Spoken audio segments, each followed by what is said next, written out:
I have my Printhead pulled apart, doing a little maintenance on it.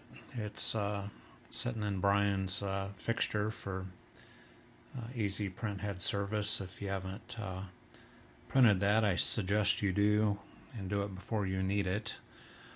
I thought I'd point out what's going on inside the Printhead for those that haven't tore one apart. Let's start off at the top.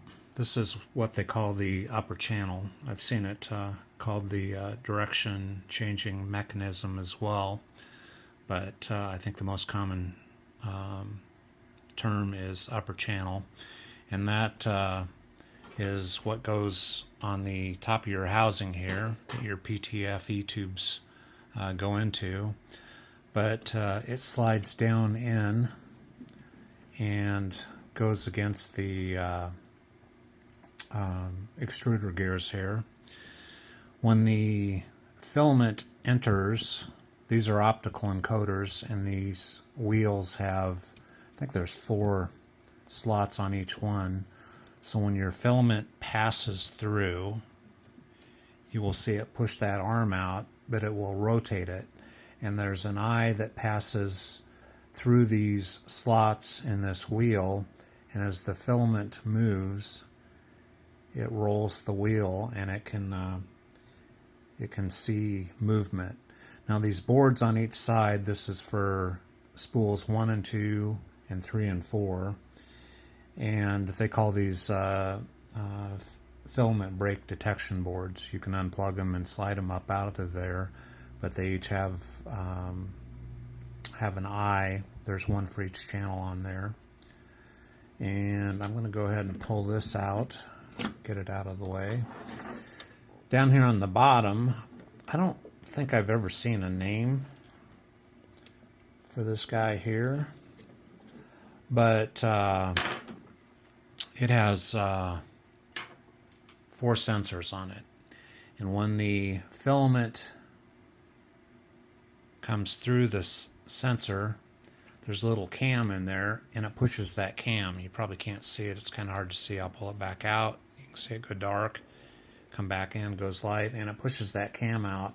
And there's a sensor here, and a cable from each side connects to that, and that tells whether there's filament loaded in that particular position. And it sits right above the 4-hole channel, which is this small piece right here that sits in top of your heat sink. And there's a screw on this side, a set screw, and if you remove that set screw, you can pull that 4-hole channel out, and down inside there's another little collet in there that the filament passes through, and that often gets clogged for some people, and you have to pull this heat sink and the hot end out, and that's done by removing a screw on each side. Remove the set screw, pull this 4-hole channel out, and you can get at that collar. But again, this board here basically sits down in here. It just senses, whether there's filament in that particular channel or not. I don't know the name for that thing. I don't think I've seen it on the wiki. And it drops down in here like so. There's a harness that connects to each side, and the cam, which drops down in here, runs 4 of these arms. So when it the cam motor rotates it around, it lifts up on that, puts pressure on this wheel, and pulls whatever channel you're running through. Now there's 4 of these arms. I have them sitting off to the side over here, and there's 2 lobes on this cam, and that controls which one of these arms is has pressure put on it, so it pulls filament.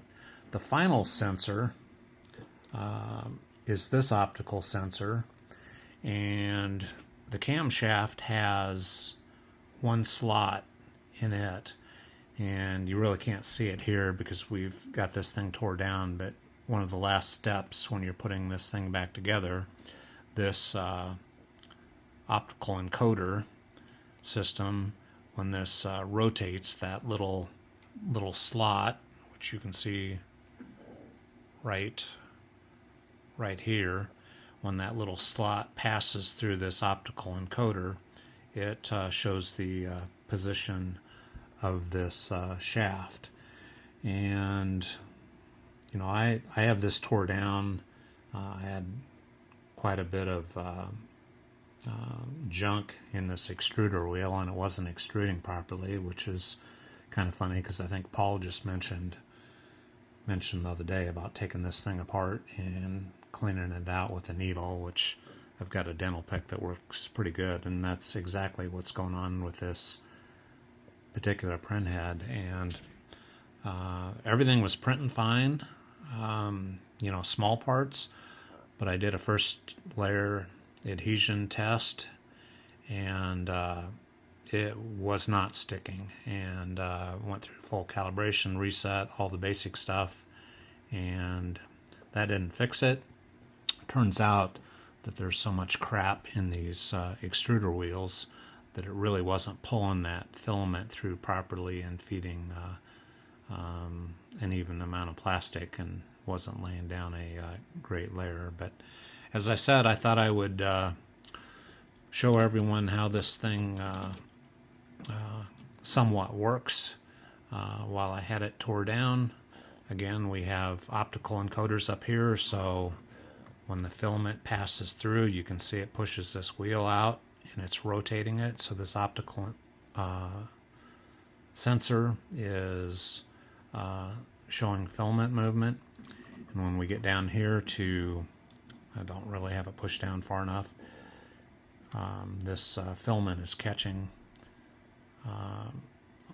on this lower sensor housing, and push it down through, and it pushes the cam and lifts it up, and these sensors down here show that there's filament in this position. So hopefully this will be helpful to those that haven't had one tore down, so they can kind of get a feel for what's going on when filament runs through this.